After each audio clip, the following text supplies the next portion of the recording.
It's become a campaign cliche, politicians blowing stuff up to shock us into voting for them. I'm Michelle Fiore, and I'm running for governor. Let's start with a three-shot plan. Ban vaccine mandates, ban critical race theory, and stop voter fraud. That's shocking in so many ways. I'm shocked.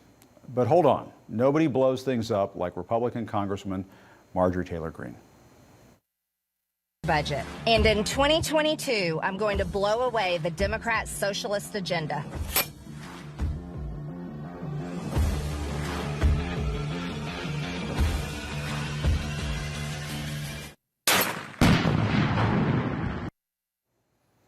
What does she have against good gas mileage? That's what I want to know. Now, politicians have been doing this for years. To be fair, it's not just Republicans. Anybody recognize this prominent Democrat? I sued EPA, and I'll take dead aim at the cap and trade bill because it's bad for West Virginia. Yes, that's West Virginia Senator Joe Manchin, back from 2010. He's been shooting holes in efforts to combat climate change for more than a decade now. But by and large, these explosive spots are run by Republicans. Georgia Governor Brian Kemp aired this ad. I'm Brian Kemp. I'm so conservative. I blow up government spending. I own guns that no one's taken away. And somehow he is still hated by Donald Trump. Of course, politicians have the right to run all the crazy ads that they want, but this violent political messaging doesn't have a place in American society anymore. It just doesn't, not after January 6th.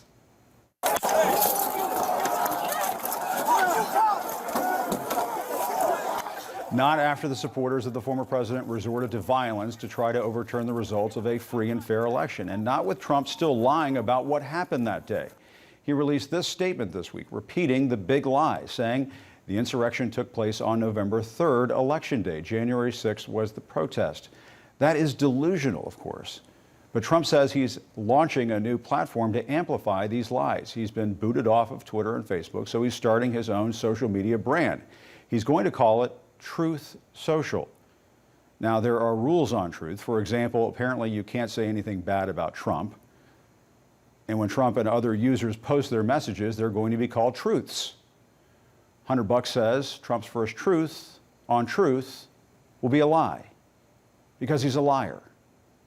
The other loathsome thing Trump did this week came when he attacked the late Secretary of State Colin Powell. The former president said of Powell, he was a classic rhino, if even that, always being the first to attack other Republicans. He made plenty of mistakes, but anyway, may he rest in peace. For years, Powell tried to warn Republicans about the direction of the Republican Party. Way back in 2008, Powell called out Republicans who were falsely claiming that then-candidate Barack Obama was a Muslim, as if that was a bad thing. I have some concerns about the direction that the party has taken in recent years. It has moved more to the right than I would like to see it, but that's a choice the party makes. I'm also troubled by not what Senator McCain says, but what members of the party say, and it is permitted to be said, such things as, well, you know that Mr. Obama is a Muslim. Well, the correct answer is he is not a Muslim. He's a Christian. He's always been a Christian. But the really right answer is, what if he is? Is there something wrong with being a Muslim in this country?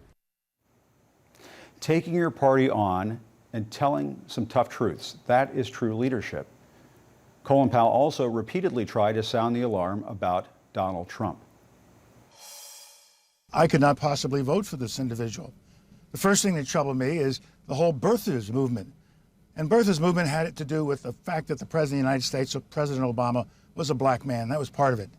And then I was deeply troubled by the way in which he was going around insulting everybody, insulting Gold Star mothers, insulting John McCain, insulting immigrants, and I'm the son of immigrants, insulting anybody who dared to speak against him. Just after January 6th of this year, Powell said the insurrection at the Capitol was part of what he had been warning about. Do they realize that in a sense they caused, they encouraged at least this wildness to grow and grow? They did, and that's why I can no longer call myself a fellow Republican. We need people who will speak the truth. We need people who will speak the truth. Top Republican leaders were once willing to speak the truth about Trump, people like Senator Ted Cruz. This man is a pathological liar. He doesn't know the difference between truth and lies. He lies practically every word that comes out of his mouth. And in a pattern that I think is straight out of a psychology textbook. His response is to accuse everybody else of lying. And Senator Lindsey Graham, who once tweeted, "If we nominate Trump, we will get destroyed and we will deserve it."